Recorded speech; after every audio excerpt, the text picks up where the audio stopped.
South Africa has a total of 17.1 million workers and over 1.3 million work in the public sector. The Congress of South African Trade Unions, COSATU, is the country's largest workers' federation, with labour unions representing the public servants in health, education, safety and security, amongst others. The Federation's Matthew Parks says never in the history of South Africa have workers found themselves marking Workers' Day without a budget. About 31% of the budget goes towards the public service wage bill. More than 2 decades ago, that was about 40%. Over the last 15 years, it is about 35%. And in the last 2 years, actually decreased to just under 32%, so about 31%. So it's been decreasing quite a bit. That's really having a significant impact upon the capacity of the state, because ultimately you need warm bodies to deliver public services. You need teachers in classrooms, police officers on the streets, nurses in hospitals. And, since 1994, the population has nearly doubled to 64 million from 34 million. The public service headcount has remained static at about 1.2 million. So we've seen the ratio of teachers to learners, of nurses and doctors to patients, of police officers to society doubling in the last 30 years. So that's had a huge impact upon the ability of the state to deliver quality public services. Finance Minister Enoch Godongwana announced a 23 billion rand additional funding to cover the 5.5% public servant salary increase in the next 3 years, paving the way for a salary increase on the 1st of this month. The Federation of Unions of South Africa, FEDUSA, has about 500,000 members among the public servants.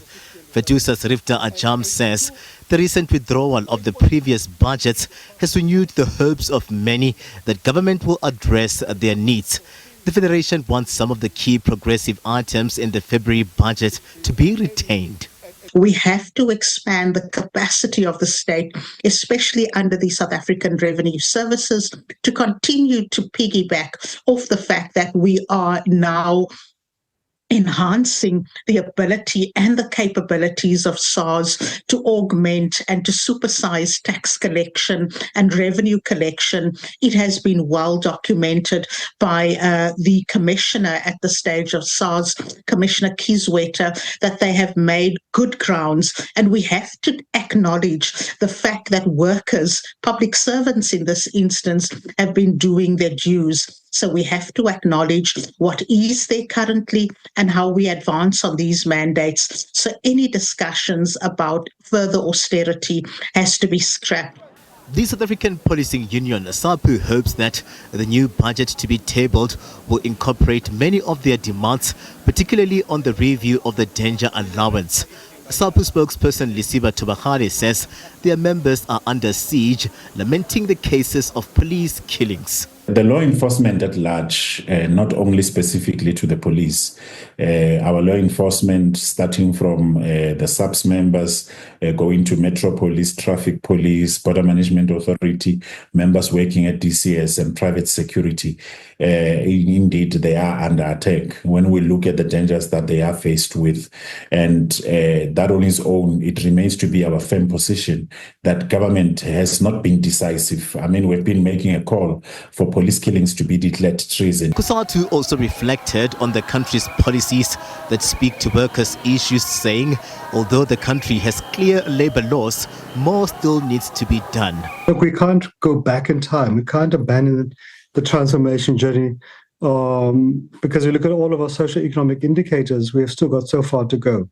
So employment equity remains relevant. When you look at the employment equity reports, which show that 60% plus of senior management positions, especially in the private sector, are still held by white, mostly men, yet white men are only 4% of society. When you look at the ownership of the means of production, the economy, of arable land, productive land, and so forth, it remains largely white-owned. So as long as you're not making progress on that front, then those policy prescripts remain relevant. But what we would agree at times that we need to adjust some policy interventions. There have also been calls for the unity of workers against, among others, exploitation both in the public and the private sector. Katla Gologodi, SABC News in Johannesburg.